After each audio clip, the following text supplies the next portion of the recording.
O cheiro de antisséptico do Hospital Santa Mônica nunca pareceu tão sufocante para Débora.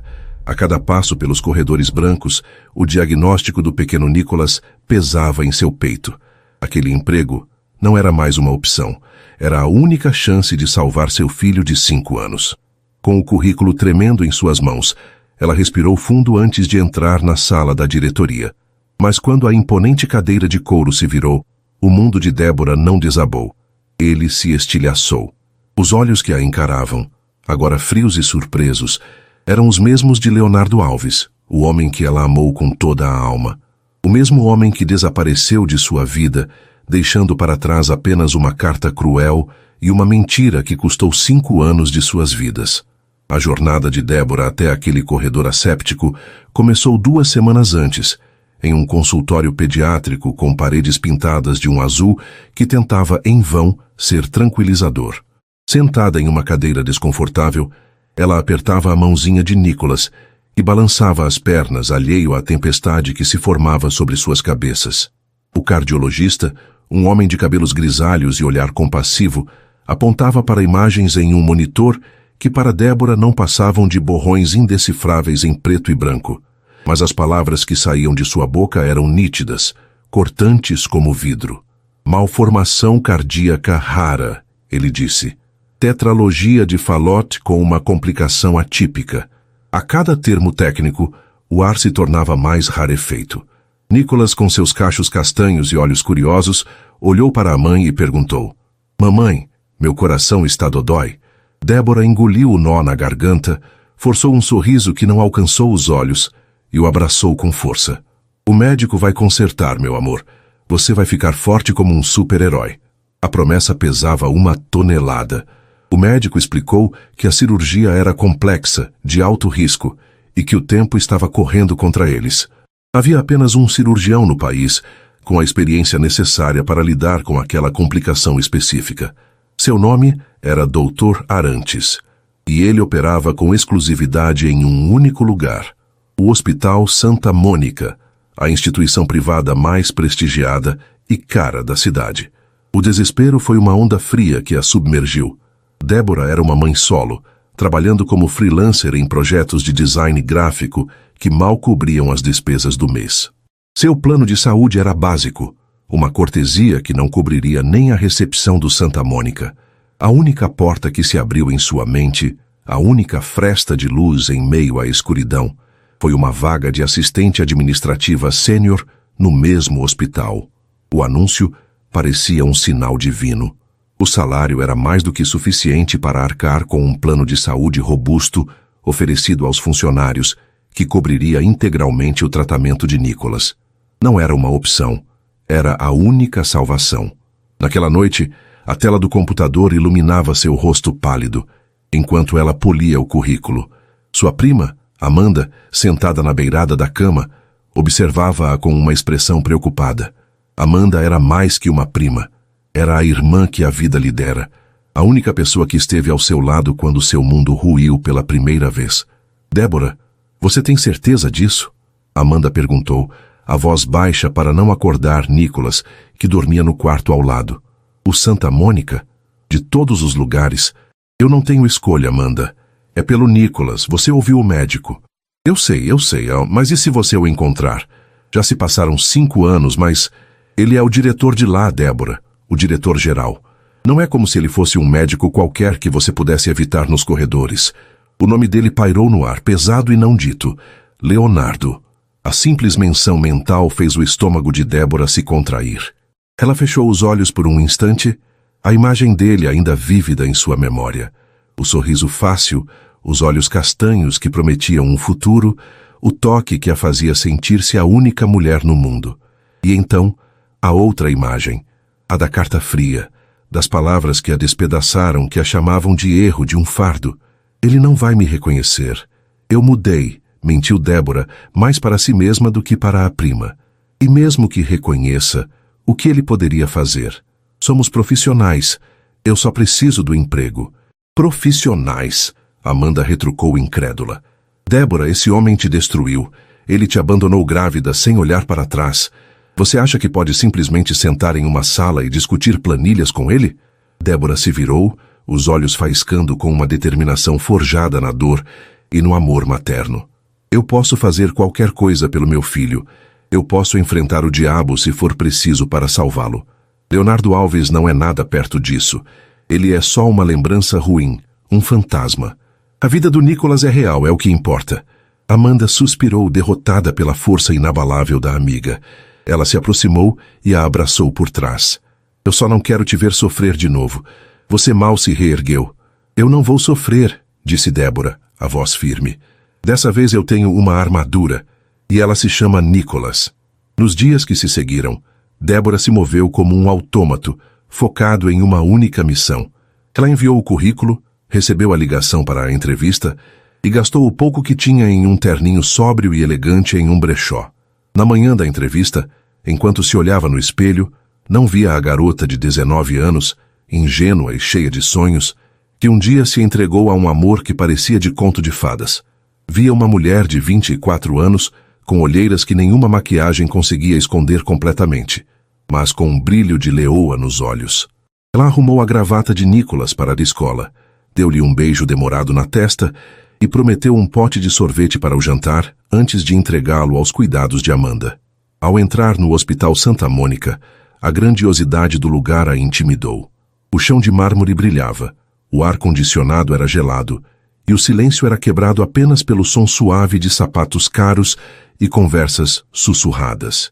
Tudo ali gritava poder, dinheiro, um universo que não era o seu. Cada passo em direção à ala administrativa era uma batalha contra a vontade de fugir. Ela sentia os olhares sobre si, imaginando que todos podiam ver seu desespero, a verdade por trás de sua fachada profissional. A secretária da diretoria, uma mulher impecavelmente vestida, a cumprimentou com um sorriso polido. Senhorita Débora, o Dr. Alves a receberá em um momento. Por favor, sente-se. O nome Dr. Alves soou estranho, formal. O homem que ela conhecia era Léo, o estudante de medicina que lia poesia para ela no parque, que prometeu construir uma casa com um jardim para que pudessem ver as estrelas. Sentada na cadeira de couro macio, ela tentava controlar a respiração, o coração batendo descompassado contra as costelas. Ela olhava para a porta de madeira maciça à sua frente, a placa dourada brilhando. Dr. Leonardo Alves, diretor-geral. Era real. Aquele pesadelo era real. A porta se abriu e a secretária a convidou a entrar. O escritório era vasto, com uma parede de vidro que oferecia uma vista panorâmica da cidade. Havia livros de medicina alinhados em estantes perfeitas, obras de arte abstrata nas paredes e uma mesa de mogno tão grande que parecia um campo de batalha. E atrás dela, de costas para a porta, estava a imponente cadeira de couro preto. Débora caminhou sobre o tapete felpudo, o som de seus saltos abafado. Sua boca estava seca. Ela parou a uma distância respeitosa da mesa e disse com a voz mais firme que conseguiu projetar: Com licença, Dr. Alves. Sou Débora, para a entrevista de assistente administrativa. Houve uma pausa que durou uma eternidade. Então, lentamente, a cadeira começou a girar. O mundo de Débora não apenas desabou. Ele se partiu em 1000 pedaços, como um espelho atingido por uma pedra. O homem que a encarava não era mais o jovem de sorriso fácil. O cabelo estava mais curto, o rosto mais anguloso, marcado por uma seriedade que ele não possuía. Vestia um terno caro, cortado sob medida, que exalava autoridade. Mas os olhos eram os mesmos, e neles, Débora viu um lampejo de reconhecimento, seguido por uma onda de choque puro, que ele rapidamente mascarou com uma frieza cortante, uma muralha de gelo se erguendo entre eles. Leonardo Alves também sentiu o chão desaparecer sob seus pés. Aquela mulher. Não podia ser. Débora. O nome ecoou em sua mente, trazendo consigo o fantasma de uma dor que ele pensou ter enterrado sob anos de trabalho incansável e sucesso profissional. A imagem dela, mais madura, mais magra, mas inconfundivelmente ela, o atingiu com a força de um soco. A garota que ele amou mais que a própria vida e que de um dia para o outro desapareceu, deixando apenas uma nota, dizendo que tudo tinha sido um erro e que ela não queria mais vê-lo. A raiva antiga, um veneno adormecido, borbulhou em seu peito, misturando-se a uma confusão avassaladora. O silêncio na sala era tão denso que podia ser tocado. Os dois se encaravam, presos em um campo de força de mágoas e perguntas não respondidas. Débora agarrou a alça de sua bolsa com tanta força que os nós dos dedos ficaram brancos. Ela precisava daquele emprego. Pelo Nicholas. Aquele homem à sua frente não era Léo, seu amor perdido. Era o Dr. Alves, o diretor do hospital. E ela era apenas uma candidata. Com todo o esforço do mundo, ela ergueu o queixo, sustentando o olhar dele. Dr. Alves, ela repetiu, a voz agora um fio de aço, a formalidade uma arma para protegê-la. Estou aqui para a entrevista. Leonardo piscou, como se saísse de um transe. Ele se recostou na cadeira, o couro rangendo em protesto. Cruzou os braços, a máscara de frieza profissional agora firmemente no lugar. Senhorita... Ele fez uma pausa, olhando para o currículo sobre a mesa como se o visse pela primeira vez. Débora, sente-se. A palavra sente-se não foi um convite. Foi uma ordem. E Débora, com o futuro de seu filho em jogo, obedeceu, sentando-se na cadeira à frente da mesa, o abismo de 5 anos de dor e mentiras se estendendo entre eles. A entrevista estava prestes a começar, e aquela sala se tornara o palco do confronto mais difícil de sua vida. A entrevista foi um duelo silencioso, travado com armas de formalidade e frases perfeitamente ensaiadas. Cada pergunta de Leonardo era uma sonda, tentando perfurar a armadura profissional de Débora para encontrar a garota que ele um dia conheceu. Cada resposta dela era um escudo, polido e impessoal, projetado para revelar competência e nada mais. Por que o interesse em trabalhar no Hospital Santa Mônica? Ele começou, a voz um barítono controlado que não traía emoção alguma. Porque meu filho vai morrer se eu não conseguir este emprego, ela queria gritar. Em vez disso, ela inclinou-se ligeiramente para a frente, as mãos postas sobre o colo para esconder o tremor. O Santa Mônica é uma referência em gestão de saúde e inovação. Acredito que minhas habilidades em otimização de processos e comunicação interna, que desenvolvi em meus trabalhos como freelancer, seriam de grande valia para uma instituição deste calibre. É uma oportunidade de crescimento que busco há muito tempo.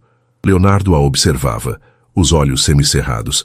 Ele via a mulher à sua frente, mas sua mente a sobrepunha com a imagem da jovem de 19 anos, de cabelos longos e riso fácil, que usava vestidos floridos e sonhava em ser artista. A mulher que o abandonou. A incongruência era desconcertante. Aquela Débora era uma estranha, vestida em um terninho sóbrio, falando jargão corporativo com uma fluidez que o irritava. Onde estava a vulnerabilidade? Onde estava a garota que chorou em seus braços ao assistir a um filme triste? Ela se tornou uma mentirosa muito boa, pensou ele com amargura. Ele folheou o currículo dela, embora já o tivesse lido 3 vezes, desde que a secretária anunciara o nome dela. Vejo aqui um período de 5 anos com trabalhos de projeto, mas sem um vínculo empregatício fixo. Pode me falar sobre essa escolha de carreira? A pergunta era uma faca apontada para o seu maior segredo. Os últimos 5 anos de sua vida não foram uma escolha de carreira. Foram noites em claro, fraldas para trocar, febres para baixar, o som da risada de Nicholas preenchendo seu pequeno apartamento. Foram a descoberta de uma força que ela não sabia que possuía. Foram Nicholas. Foi um período em que me dediquei a um projeto pessoal de longo prazo que exigiu toda a minha atenção, respondeu ela, a voz perfeitamente nivelada. Durante esse tempo, a flexibilidade dos trabalhos como freelancer me permitiu continuar aprimorando minhas habilidades e me manter atualizada com o mercado, enquanto conciliava outras responsabilidades. A resposta foi brilhante em sua ambiguidade. Para Leonardo, soou como uma desculpa evasiva. Projeto pessoal, ele zombou internamente. Ele se lembrou da carta dela, das palavras cruéis que diziam que o relacionamento deles a estava sufocando, que ela precisava de espaço para se encontrar. Talvez esse tivesse sido o seu grande projeto pessoal, livrar-se dele. A raiva antiga voltou a borbulhar, quente e familiar. Ele sentiu um desejo cruel de pressioná-la, de fazê-la tropeçar em suas próprias mentiras. Mas algo o deteve. Uma curiosidade doentia. Ele queria entendê-la. Queria mantê-la por perto. talvez para finalmente obter as respostas que o assombraram por anos. Ele se recostou, o olhar frio varrendo-a da cabeça aos pés. Ela era competente. O currículo era irretocável. As respostas, embora vagas no lado pessoal, eram profissionalmente perfeitas. Ele sabia que o chefe do RH a recomendaria sem hesitar. Contratá-la era a decisão lógica, e também a mais insana. Ter aquele fantasma caminhando pelos seus corredores todos os dias seria uma tortura. Uma tortura que, por algum motivo masoquista, ele sentia que merecia. Seu currículo é impecável, disse ele abruptamente. O tom final em sua voz a fez prender a respiração. A vaga é sua. Você começa na segunda-feira. Minha secretária, Helena, lhe passará todos os detalhes sobre o contrato e a integração. Esteja aqui às 8 em ponto. Débora sentiu uma onda de alívio tão forte que suas pernas fraquejaram. Ela conseguiu. Nicholas estava a salvo. A gratidão a inundou, seguida imediatamente por um pânico gelado. Ela teria que vê-lo todos os dias. Teria que trabalhar sob o comando do homem cujo abandono quase a destruiu. Obrigada, Dr. Alves, disse ela, levantando-se. A voz saiu um pouco trêmula, mas ela esperava que ele atribuísse ao nervosismo de uma entrevista bem-sucedida. Agradeço a oportunidade. Não vou decepcioná-lo. Você já me decepcionou uma vez, ele pensou, mas seu rosto permaneceu uma máscara de indiferença. Ele apenas acenou com a cabeça, já se virando para o computador, dispensando-a como se ela fosse qualquer outra funcionária. Débora saiu da sala em um estado de transe. Ela caminhou pelos corredores de mármore, o som de seus saltos ecoando a batida descontrolada de seu coração. Assim que passou pelas portas de vidro da entrada principal e sentiu o ar quente da rua em seu rosto, ela se apoiou na parede de um prédio, respirando fundo, as pernas finalmente cedendo. Pegou o celular, os dedos discando o número de Amanda. Eu consegui, disse ela, a voz embargada, assim que a prima atendeu. Débora, que boa notícia. E então? Como foi? Você ouviu? Sim, Amanda. Foi ele quem me entrevistou. Um soluço escapou de seus lábios. Foi horrível. Ele me odeia. Ele me olhou como se eu fosse um lixo. Mas eu consegui o emprego. É o que importa. Oh, minha amiga. A voz de Amanda era pura compaixão. Você é a mulher mais forte que eu conheço. Você consegue fazer isso pelo Nicholas. Pelo Nicholas, repetiu Débora, a frase se tornando seu mantra, sua oração. Eu preciso ir. Tenho que buscar o meu super-herói na escola. Enquanto isso, no topo do Hospital Santa Mônica, Leonardo encarava a cidade sem realmente vê-la. A presença de Débora em sua sala havia reaberto feridas que ele julgava cicatrizadas. A raiva era a emoção mais fácil de acessar, uma armadura que o protegia da dor que ainda se escondia por baixo. Por que ela voltou? Por que agora? Por que para o seu hospital? As perguntas giravam em sua cabeça, sem resposta. A porta de seu escritório se abriu sem aviso, e uma mulher alta e loira, vestida com um elegante vestido vermelho, entrou, trazendo consigo um perfume caro. Era Vanessa, sua noiva. Herdeira de uma rede de hotéis de luxo, ela era linda, inteligente e, acima de tudo, ambiciosa. O casamento deles era uma aliança estratégica tanto quanto uma união afetiva. Querido, disse ela, deslizando os braços em volta de seu pescoço e beijando sua bochecha. Você parece que viu um fantasma. Dia difícil? Leonardo forçou um sorriso. Apenas cansativo, reuniões, entrevistas. Ah, sim, a vaga de assistente. Encontrou alguém competente, espero? Alguém que não te dê mais dor de cabeça. Ela se afastou e se serviu de um copo d'água da pequena geladeira em seu escritório. Sim, encontrei, disse ele evasivo, virando-se para sua mesa e começando a arrumar alguns papéis. Ele não queria falar de Débora. Não com Vanessa. Dizer o nome dela em voz alta parecia uma traição, embora ele não soubesse a quem. Vanessa, no entanto, era perceptiva. Ela sentiu a mudança em seu tom, a barreira que ele ergueu. Ótimo. Helena me disse que a última candidata ficou bastante tempo aqui. Deve ter sido boa. Ela o observou, os olhos azuis perspicazes. Qual o nome dela? Débora, ele respondeu, sem olhá-la. Débora Martins. Ele usou o sobrenome de solteira dela, o nome que constava no currículo. O nome não significou nada para Vanessa, mas a hesitação dele sim. Ela sorriu, um sorriso polido que não alcançava os olhos. Bem, espero que ela seja eficiente. Vamos jantar? Reservei nosso restaurante favorito. Ele concordou, grato pela mudança de assunto. Mas enquanto saía do escritório, o fantasma de Débora o seguia. Débora já estava perto da saída dos funcionários quando uma voz a chamou. Senhorita Martins? Ela se virou e deu de cara com a noiva de Leonardo. Débora a reconheceu de fotos em colunas sociais que às vezes via na internet. Vanessa era ainda mais impressionante pessoalmente, com uma aura de poder e riqueza que a fazia se sentir pequena. Sim, respondeu Débora a postura defensiva. Sou Vanessa Bittencourt, noiva do Dr. Alves. Ela se apresentou estendendo uma mão com unhas perfeitamente esmaltadas. Fiquei sabendo que você é a nova contratada. Seja bem-vinda.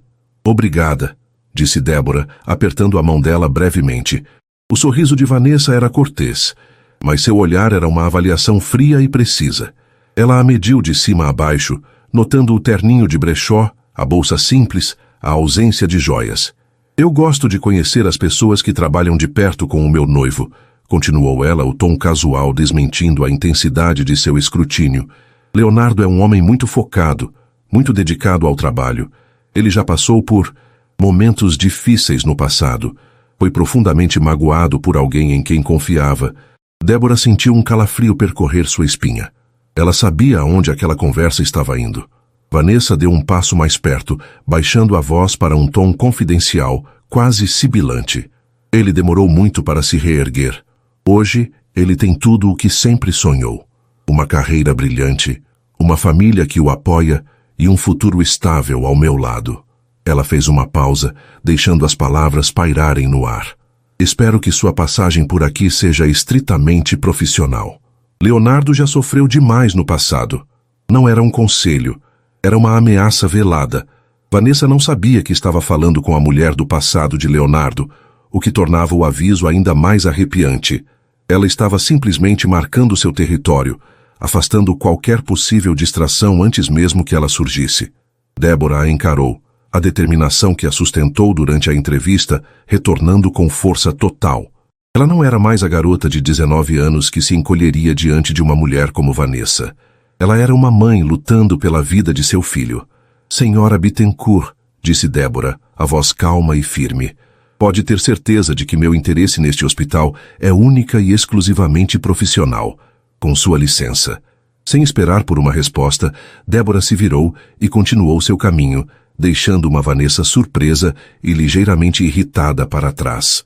O campo de batalha estava oficialmente montado. E Débora acabara de perceber que tinha mais de um inimigo para enfrentar. A primeira semana de Débora no Hospital Santa Mônica foi uma aula de autocontrole. Ela se transformou na assistente perfeita, uma sombra eficiente que se movia com precisão e silêncio. Chegava 15 minutos antes do horário, saía exatamente na hora, e durante o expediente era um primor de organização.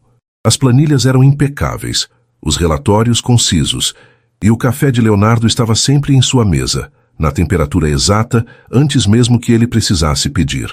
Ela se comunicava com ele através de e-mails e notas adesivas, evitando ao máximo o contato direto. Era uma estratégia de sobrevivência.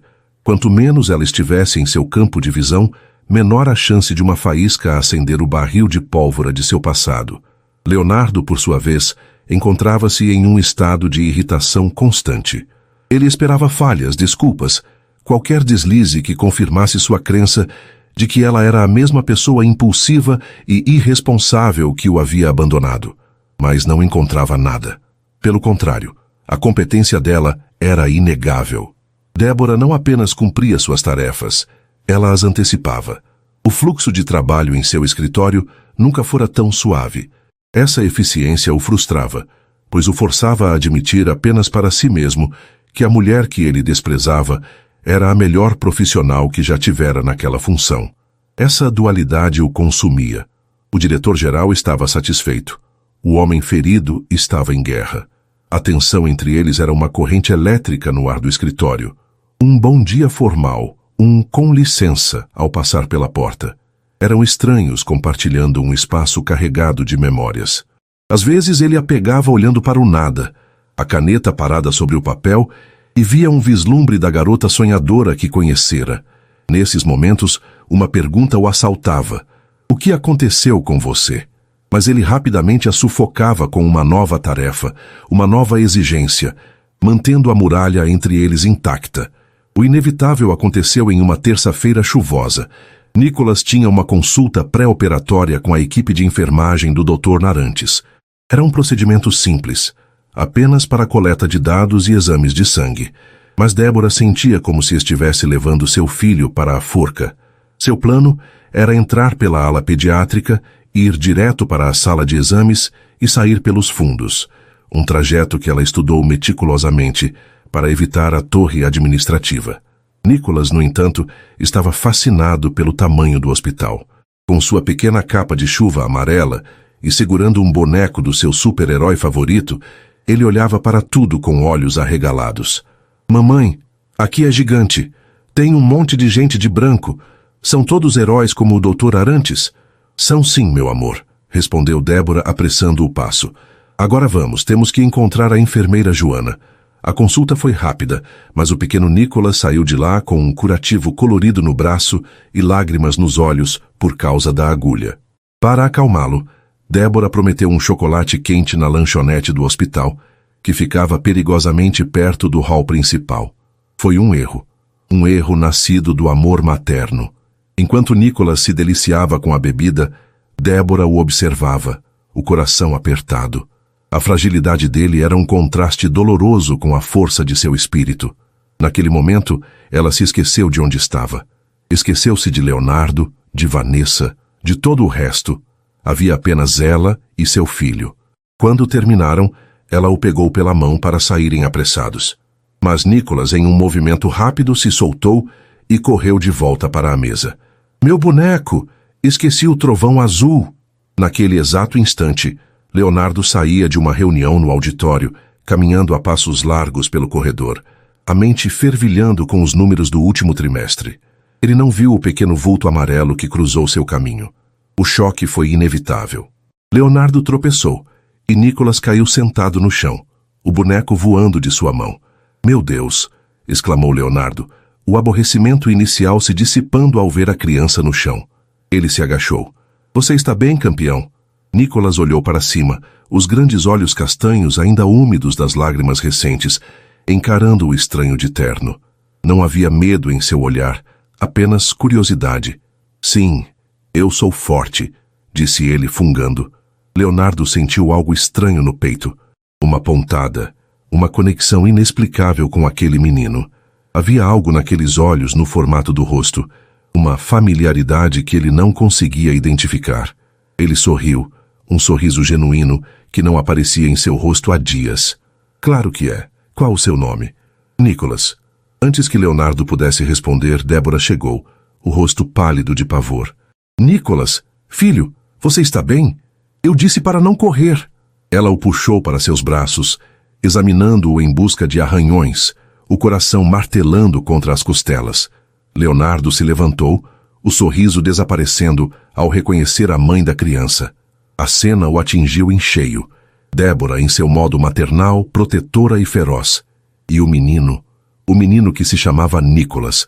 Senhorita Martins, disse ele, a formalidade soando absurda naquele contexto. Eu não o vi. A culpa foi minha, Dr. Alves. Peço desculpas, disse ela rapidamente, evitando seu olhar. Ela pegou o boneco do chão e tentou se afastar. Precisamos ir. Ele é seu filho? Perguntou Leonardo, a pergunta escapando antes que ele pudesse contê-la. A intensidade em sua voz a fez parar. Débora engoliu em seco e forçou-se a olhá-lo. Sim. Os olhos de Leonardo alternaram entre o rosto dela e o do menino. A semelhança estava lá, nos cachos castanhos, no formato do queixo, mas havia algo mais. Ele sentia quase como um eco em seu próprio sangue. Ele se parece com... Começou ele, mas a frase morreu em seus lábios. Ele não sabia com quem o menino se parecia, só sabia que o sentimento era avassalador. Temos que ir, ele tem consulta, mentiu Débora, a voz trêmula. Ela praticamente arrastou Nicholas pelo corredor, o coração descontrolado, deixando um Leonardo confuso e estranhamente abalado para trás. Ele ficou ali, parado no meio do corredor, a imagem daquele menino gravada em sua mente. Aquele breve encontro não passou despercebido. Da entrada da ala administrativa, Vanessa observou a cena. Ela não ouviu a conversa, mas viu a interação. Viu a forma como Leonardo se agachou, o sorriso que ele deu ao menino, a palidez de Débora e, mais importante, a expressão pensativa e abalada no rosto de seu noivo depois que mãe e filho foram embora. Uma semente de suspeita, irracional e venenosa, foi plantada em sua mente. Aquela mulher não era apenas uma assistente eficiente. Ela era uma distração. E Vanessa não tolerava distrações. A oportunidade para agir surgiu 2 dias depois. Leonardo estava imerso na preparação para uma reunião crucial com o Conselho de Acionistas. Uma pequena reunião preparatória com sua equipe de diretores foi marcada de última hora para as 2 da tarde. Helena, a secretária-geral, enviou um e-mail para todos os envolvidos, incluindo Débora, para que ela preparasse a sala e a documentação. Vanessa, que passara no escritório com a desculpa de levar o almoço para Leonardo, viu a notificação chegar no computador de Débora, enquanto esta estava na copa. 1 hora depois, Helena passou pela mesa de Débora. Débora, querida, o Dr. Alves pediu para adiantar a reunião para 1 hora. Você pode avisar a todos e ajustar a reserva da sala de conferências?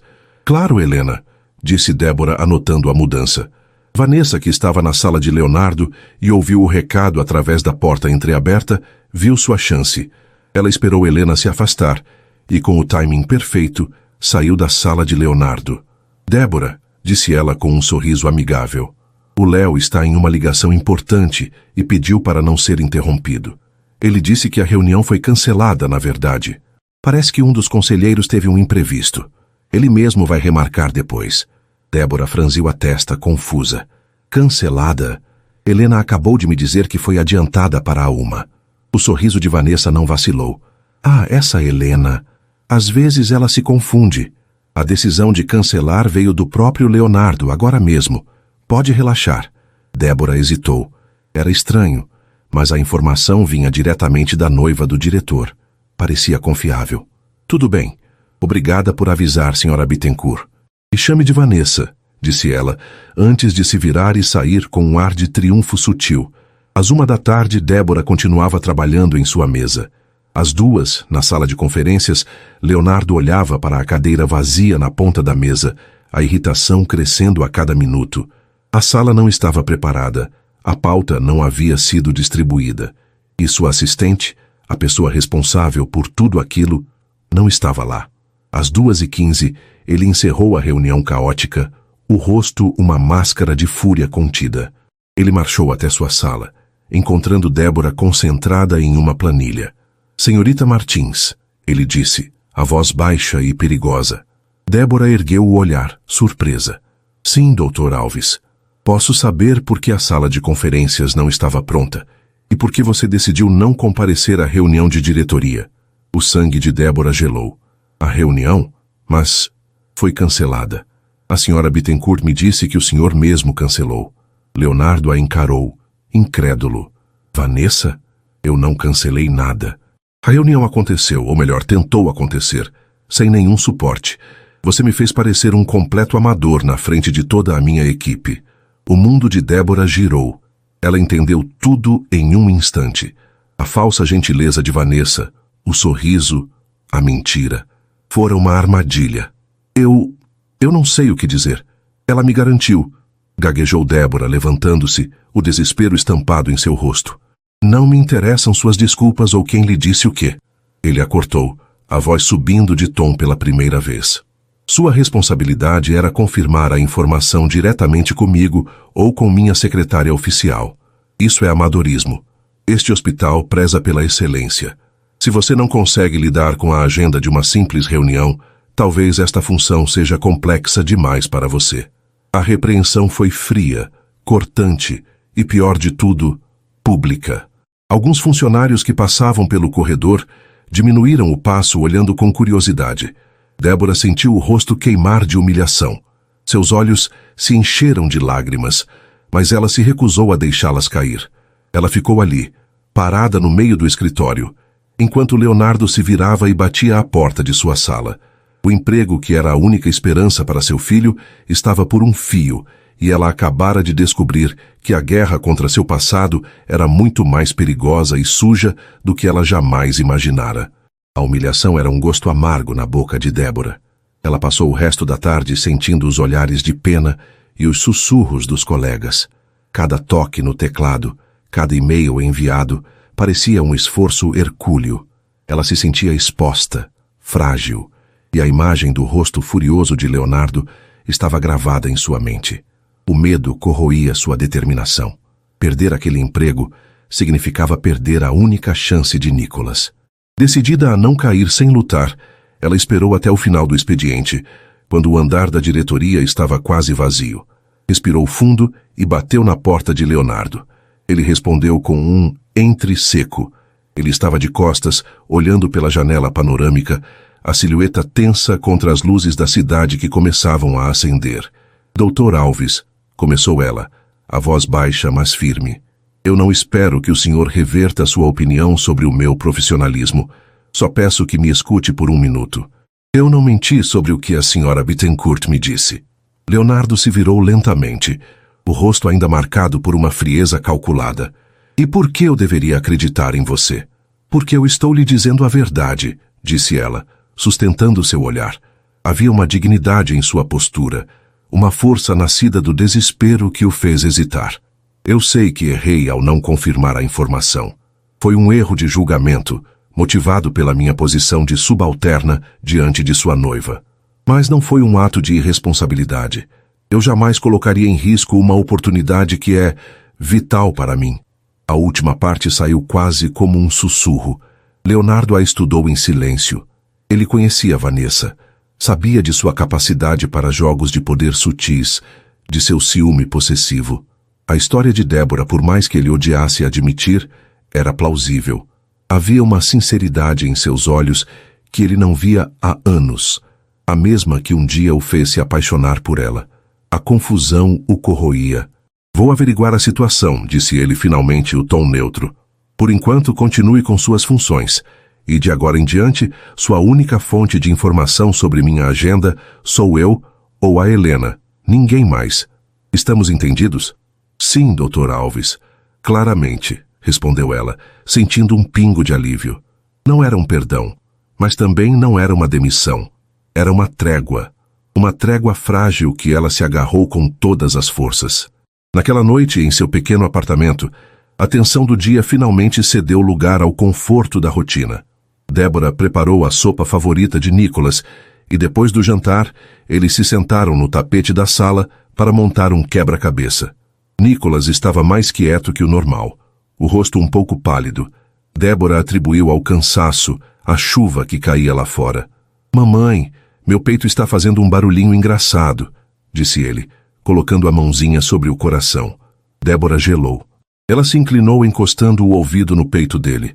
O que ouviu fez seu sangue virar gelo. Havia um chiado, uma irregularidade nas batidas que ela nunca tinha notado antes. De repente, o rosto de Nicholas adquiriu um tom pálido, quase acinzentado, e seus lábios, antes rosados, começaram a ficar com uma tonalidade azulada. Filho, chamou ela, o pânico subindo pela garganta. Nicholas a olhou, os olhos arregalados de medo, e ofegou, lutando para puxar o ar. O mundo de Débora se resumiu àquele momento de terror puro. A ligação para a emergência foi um borrão de palavras gaguejadas. O tempo até a chegada da ambulância, uma eternidade em que ela segurou a mão de Nicholas, sussurrando promessas de que tudo ficaria bem, enquanto seu próprio mundo desmoronava. No caminho para o hospital, o paramédico foi direto. A condição dele é crítica. A melhor unidade de cardiologia pediátrica é a do Santa Mônica. Vamos levá-lo para lá. A ironia era de uma crueldade avassaladora. Débora se viu entrando novamente pelas portas de vidro do hospital, mas desta vez não como uma profissional controlada, e sim como uma mãe em pânico, correndo ao lado de uma maca que carregava seu universo inteiro. A emergência do Santa Mônica era uma colmeia de atividade controlada. Em minutos, Nicholas foi cercado por uma equipe, e o Dr. Arantes foi paginado com urgência máxima. Débora foi afastada para uma sala de espera. onde o cheiro de antisséptico que antes a sufocava, agora parecia o cheiro da única esperança que lhe restava. A notícia de uma emergência cardíaca pediátrica de código vermelho chegou rapidamente à diretoria. Leonardo, que havia ficado até mais tarde para revisar os relatórios da reunião desastrosa, sentiu um calafrio ao ouvir o nome do paciente no sistema. Nicholas Martins. O nome o atingiu. Poderia ser coincidência. Ele desceu para a emergência movido por um impulso que não compreendia. E então ele a viu. Encolhida em uma cadeira de plástico laranja, o rosto banhado em lágrimas, a maquiagem borrada, a roupa de trabalho amassada. Ela parecia pequena, quebrada. E ele soube, antes mesmo de perguntar, que o menino na sala de trauma era o mesmo do corredor. Toda a raiva, toda a mágoa que sentia por ela se evaporou, substituída por uma onda de compaixão e um senso de urgência avassalador. Ele se tornou o Dr. Alves, o diretor. Aproximou-se dela, a voz calma e no comando. Senhorita Martins. Débora, eu acabei de saber. O Dr. Arantes já está a caminho. Ele é o melhor. Faremos absolutamente tudo o que for possível. Seu filho está nas melhores mãos. Débora ergueu o rosto, os olhos vermelhos e desesperados encontrando os dele. Naquele momento, ele não era seu chefe nem seu ex-namorado. Era a única autoridade, a única pessoa que poderia lhe dar uma fagulha de esperança. Ela apenas assentiu, incapaz de formular palavras. Dr. Arantes chegou e, após uma avaliação rápida, o veredito foi sombrio e direto.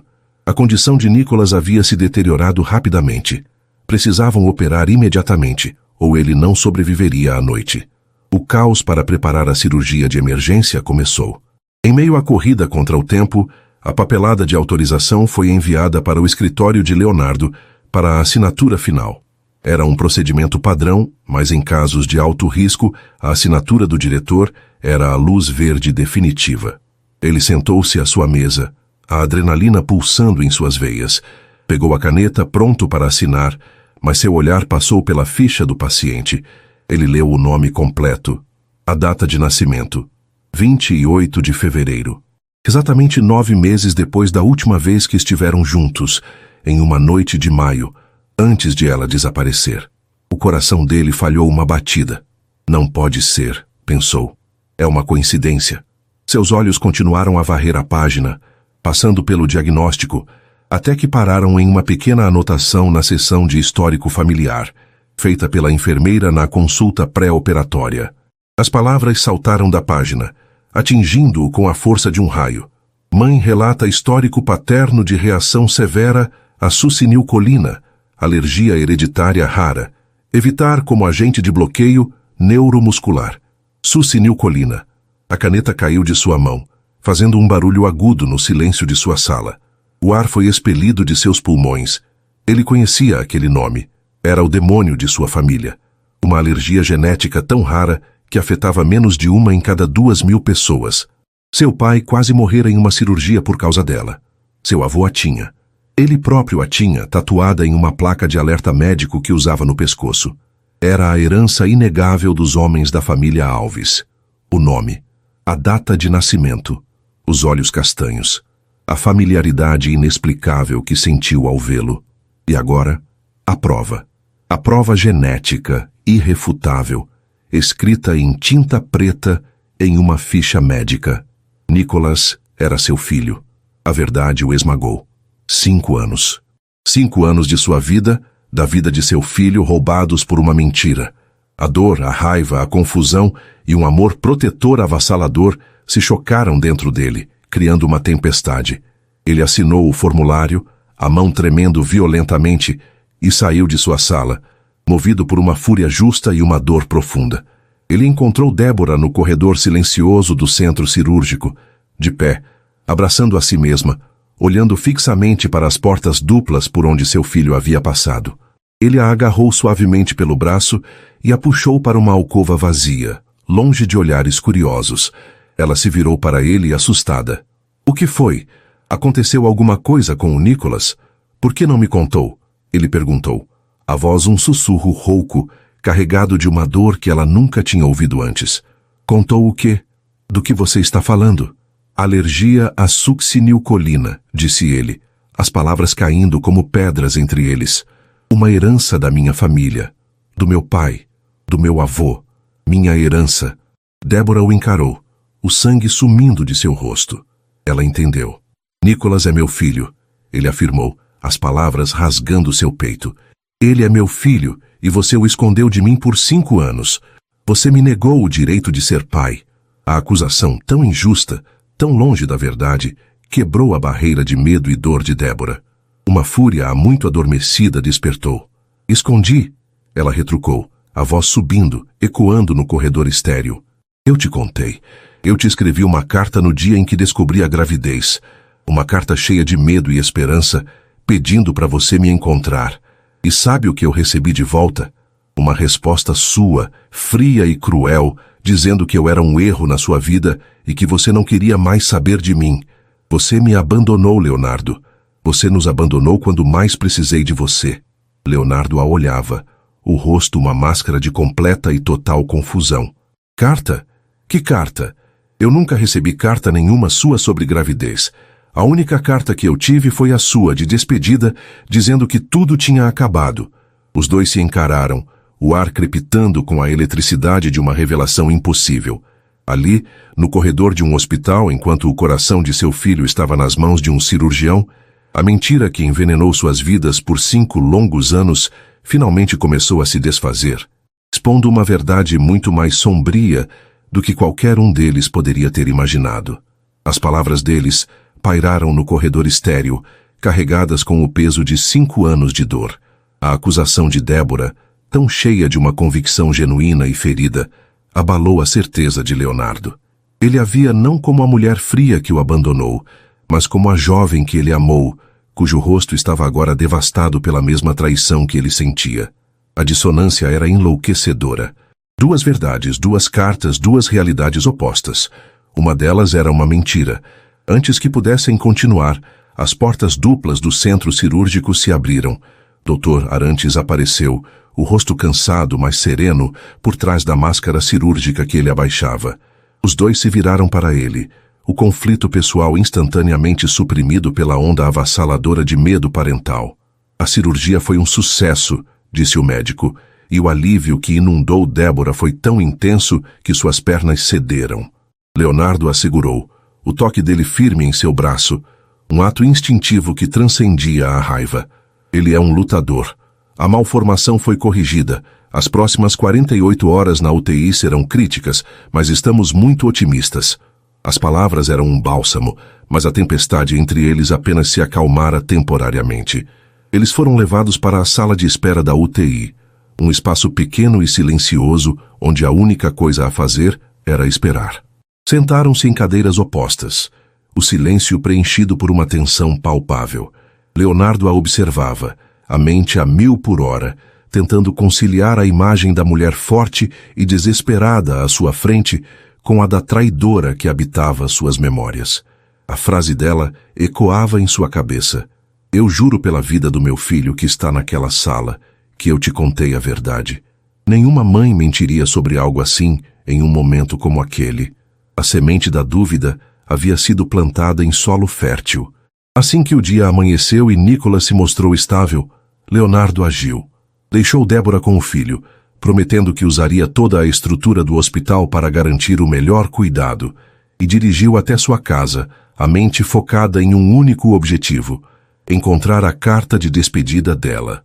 Ele a guardara em uma caixa de mogno, junto com outras memórias dolorosas daquela época. Encontrou-a no fundo de seu closet. Com as mãos trêmulas, ele a abriu. As palavras que ele havia memorizado, que haviam alimentado seu ressentimento por anos, agora pareciam estranhas. Nosso tempo foi bom, mas preciso de mais. Preciso encontrar meu próprio caminho, e não posso fazer isso com você. A caligrafia era elegante, quase perfeita. Ele se lembrou da letra de Débora. Era mais arredondada, ligeiramente inclinada, cheia de personalidade. Ele vasculhou a caixa até encontrar um antigo cartão de aniversário que ela lhe dera.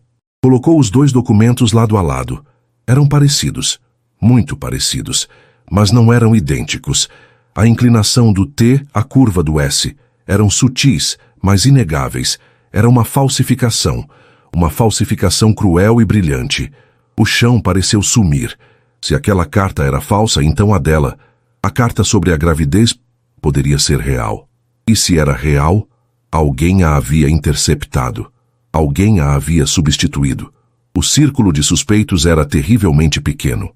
Naquela época, ele ainda morava na mansão de seus pais, um jovem estudante de medicina com um futuro promissor. E seu pai, o Dr. Ricardo Alves, um homem que presidia o conselho do hospital e que sempre fora obcecado com o legado e as aparências, nunca aprovara seu namoro com Débora. Uma artista sem sobrenome. Ele a chamara uma vez com desdém. A fúria de Leonardo era uma chama fria e precisa. Ele dirigiu até a casa dos pais, o motor do carro um rugido que espelhava a tempestade em seu peito. Entrou na mansão sem ser anunciado e foi direto para o escritório de seu pai, um santuário de mogno e couro, onde nenhuma decisão era tomada sem um cálculo frio. Dr. Ricardo ergueu o olhar de seus papéis, surpreso. Leonardo, o que faz aqui a essa hora? Leonardo jogou as duas cartas sobre a mesa. Eu quero a verdade, agora. Seu pai olhou para os papéis, o rosto empalidecendo ligeiramente, mas a máscara de autoridade permaneceu. Não sei do que está falando. Ah, sabe sim, retrucou Leonardo, a voz perigosamente baixa. Débora está no hospital. O filho dela precisou de uma cirurgia cardíaca de emergência. Acontece que o menino tem 5 anos. E acontece que ele tem a nossa alergia familiar à succinilcolina. Ele é meu filho. E a mãe dele jura que me contou sobre a gravidez em uma carta que eu nunca recebi. Em vez disso, recebi essa falsificação barata. Então, vou perguntar de novo. Onde está a carta dela? O rosto de Ricardo se contraiu. Ele tentou blefar, negar, mas o olhar implacável de Leonardo o desarmou. Derrotado, ele se levantou e caminhou até um arquivo de aço trancado em um canto. Abriu uma gaveta, remexeu por um momento e tirou de lá um envelope amarelado pelo tempo. Ele o jogou sobre a mesa. Leonardo o pegou. A caligrafia era inconfundivelmente a de Débora. Com o coração na garganta, ele abriu e leu as palavras que deveriam ter mudado sua vida 5 anos atrás. Era uma mistura de pânico e amor, de incerteza e esperança. Ela falava do bebê, do futuro deles, pedia que se encontrassem. Havia até uma mancha em uma das linhas, onde uma lágrima devia ter caído. Era real. Tudo era real. Por quê? Sussurrou Leonardo, o sentimento de traição tão profundo que o deixou sem ar. Eu fiz o que era preciso, disse seu pai, a voz finalmente se alterando. Aquela garota era um erro, uma distração que iria arruinar tudo o que construímos para você. Ela não tinha berço, não tinha futuro. Eu protegi você. Abri o caminho para que você se tornasse o homem que é hoje, para que pudesse ter uma mulher à sua altura, ao seu lado, como Vanessa. O nome dela foi a peça final do quebra-cabeça. Vanessa, repetiu Leonardo. Ela sabia? Vanessa e sua família entendem a importância de alianças, de manter a linhagem. Ela sempre foi a escolha certa, disse Ricardo sem remorso. A traição era total. Não era apenas seu pai. Era todo o seu mundo, construído sobre uma fundação de mentiras. Ele olhou para o homem que o criou, não com raiva, mas com um desprezo gelado. Você não me protegeu, disse Leonardo, a voz vazia de emoção. Você me roubou. Roubou o meu filho. Roubou 5 anos da minha vida. A partir de hoje, considere-se sem um filho. E reze para que eu não use isso para destruir tudo o que você preza neste hospital. Ele se virou e saiu, deixando seu pai em meio às ruínas de seu império familiar. Sua próxima parada foi o apartamento de luxo de Vanessa. Ela o recebeu com um sorriso e um beijo, mas recuou ao ver a expressão em seu rosto. Léo, o que aconteceu? Você parece péssimo. Acabou, Vanessa, disse ele, a voz cortante. Ela riu, um som nervoso. Do que você está falando? É por causa daquela sua assistente? Aquela história da reunião? Eu já ia te explicar. Você vai me explicar como foi cúmplice do meu pai por 5 anos? Ele a interrompeu, os olhos faiscando. Você vai me explicar como construiu nosso noivado sobre a mentira de que eu fui abandonado, quando, na verdade, eu tive um filho que foi escondido de mim. O rosto de Vanessa perdeu toda a cor. Ela gaguejou, tentou negar, mas a certeza no olhar dele a desarmou. Eu não sabia dos detalhes, ela murmurou. Seu pai apenas me disse que você teve um passado doloroso e que era melhor não remexer nele. Não minta mais, ele rugiu. Você sabia. Você sabia e me viu sofrer. E quando ela reapareceu, por uma ironia do destino, você tentou sabotá-la para proteger seu castelo de areia. Você não me enganou sobre uma reunião, Vanessa. Você foi cúmplice em me enganar sobre a minha vida. Ele tirou a chave do apartamento dela do bolso e a colocou sobre o aparador. Eu quero que você saia do conselho do hospital. Quero que desapareça da minha vida. Se eu ouvir seu nome de novo, ou se você sequer pensar em chegar perto de Débora ou do meu filho, eu vou usar cada grama de poder que eu tenho para te destruir. Acabou. Ele se virou e foi embora, deixando-a humilhada, sozinha no meio da sala opulenta, o noivado e seus planos ambiciosos feitos em pedaços. Leonardo voltou para o hospital, sentindo-se esvaziado, mas redimido pela verdade. Ele não era mais a vítima de um abandono, era a vítima de uma conspiração cruel. E agora, ele tinha que enfrentar a pessoa que mais sofreu com tudo aquilo. Encontrou Débora sentada em uma poltrona ao lado do leito de Nicholas na UTI. O menino dormia serenamente, monitores piscando ritmicamente ao seu redor. Ela parecia exausta, mas havia um brilho de paz em seu rosto ao observar o filho. Ela ergueu o olhar quando ele se aproximou, a desconfiança ainda presente em seus olhos. Sem dizer uma palavra, ele estendeu a mão e lhe entregou a carta amarelada. A carta dela. Débora a pegou, confusa. Ela a abriu e seus olhos se arregalaram. As lágrimas que ela segurou por tanto tempo finalmente vieram, silenciosas e quentes, enquanto ela relia suas próprias palavras de um passado distante. Onde você achou isso? Ela sussurrou, a voz embargada. Com o meu pai, respondeu ele, a voz cheia de um arrependimento profundo. Eu nunca a tinha lido, até hoje. Débora, eu não sabia. Eu juro, eu não sabia. Era a absolvição que ela nunca soube que precisava. Não apagava a dor, nem os anos de luta solitária, mas validava sua verdade. Ele não a abandonara. Ele fora enganado, assim como ela. Eles ficaram em silêncio por um longo tempo, apenas o som dos monitores preenchendo o espaço entre eles. Olharam juntos para o menino adormecido na cama, a prova viva de um amor que fora sabotado, mas cujo fruto sobrevivera. A ponte entre eles ainda estava em ruínas, mas pela primeira vez em 5 anos, eles estavam de pé, juntos, do mesmo lado do abismo, olhando para a mesma fundação, o filho que os unia. Os dias que se seguiram à cirurgia de Nicholas foram um borrão de bips de monitores, conversas com enfermeiras e longas horas de silêncio compartilhado. A UTI, antes um lugar de pânico, tornou-se um santuário onde Débora e Leonardo começaram a dar os primeiros e vacilantes passos em um território desconhecido. A raiva e a dor deram lugar a um luto silencioso, pelo tempo que lhes foi roubado, e a uma frágil e compartilhada esperança pelo futuro que se desdobrava diante deles. Leonardo foi incansável. Ele usou sua posição não como um diretor, mas como um pai. Garantiu que Nicholas tivesse os melhores cuidados. Passava noites em uma poltrona desconfortável ao lado de Débora, apenas para que ela não ficasse sozinha. Ele não tentou preencher o silêncio com promessas vazias ou desculpas. Em vez disso, ele a observava, aprendendo em dias o que deveria ter aprendido em 5 anos.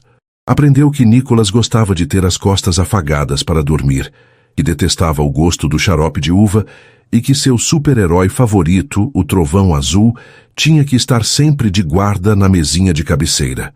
Em uma tarde, enquanto Nicholas dormia, eles se sentaram na pequena copa do andar, um café morno entre eles. Foi a primeira vez que conversaram de verdade sobre o abismo que os separara.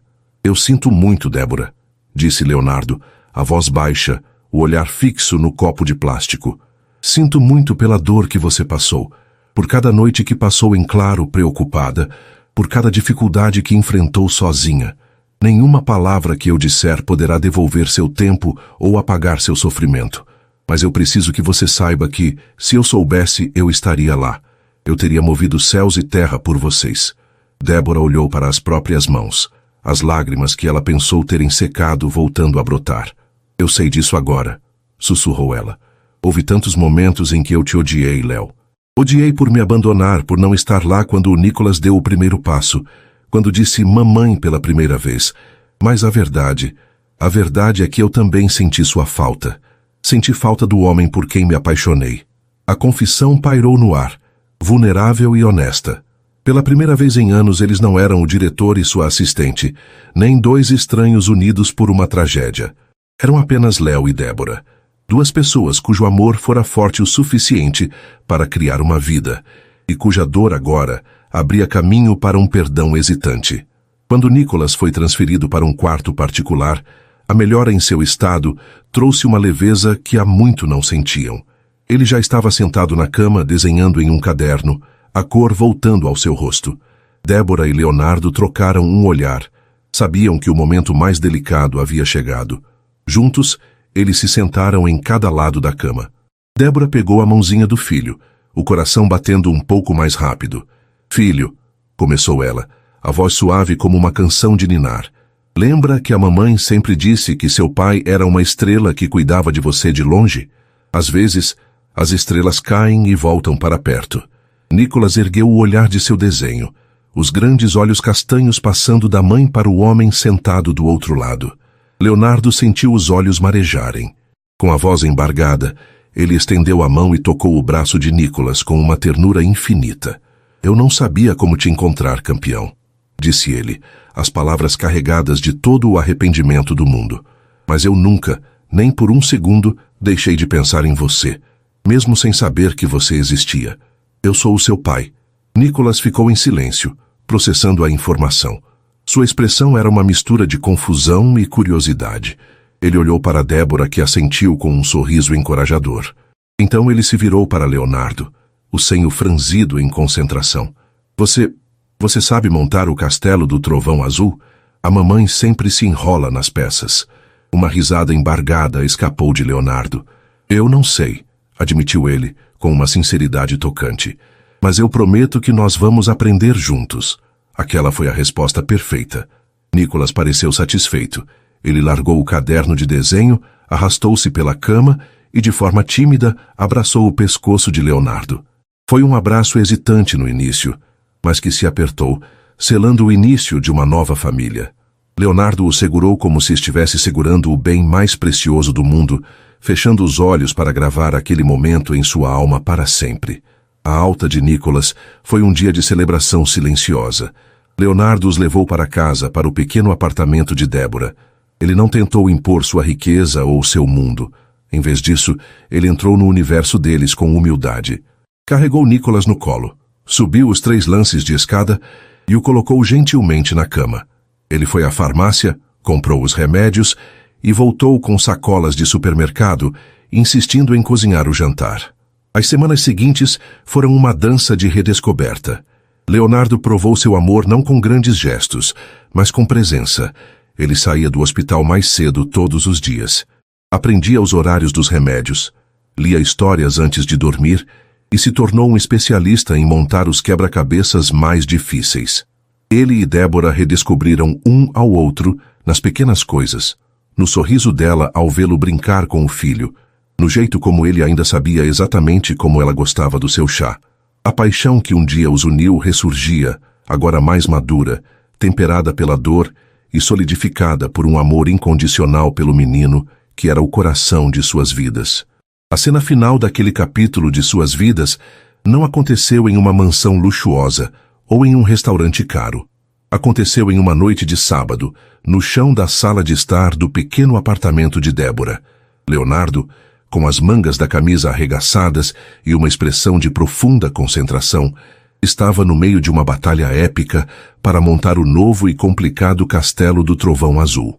Nicholas, ao seu lado, atuava como um ajudante entusiasmado, entregando-lhe as peças erradas e rindo das caretas de frustração de seu pai. Débora os observava da porta da cozinha, secando as mãos em um pano de prato. O cheiro de seu molho de macarrão caseiro enchia o ar. Um sorriso cansado, mas genuíno e profundo, iluminou seu rosto. As cicatrizes do passado ainda estavam ali, mas não doíam mais. Elas haviam se tornado o alicerce sobre o qual aquela cena doméstica e perfeita estava sendo construída. O homem que ela pensou tê-la abandonado estava ali, no chão de sua sala, dedicando-se a construir um castelo de plástico para o filho deles. Leonardo ergueu o olhar e seus olhos encontraram os dela por cima da cabeça de Nicholas. Ele não disse nada, mas seu sorriso era uma promessa. Uma promessa de que ele estava ali para ficar. Uma promessa de que, finalmente, a estrela havia encontrado seu lugar. Não no céu distante, mas ali, naquele pequeno apartamento onde o amor, apesar de tudo, havia encontrado o caminho de volta para casa. E assim termina a história de Débora, Leonardo e o pequeno Nicholas, aqui no nosso canal. E aí se emocionou com o recomeço dessa família? Se essa trama de superação te prendeu e você não quer perder nenhuma das próximas narrativas emocionantes, então não se esqueça. Inscreva-se agora no Histórias que Prendem Você e ative o sininho para receber todas as notificações. Seu like, que mostra que a verdade e o amor venceram, também ajuda muito o canal a crescer. Muito obrigado pela companhia e te espero na próxima história.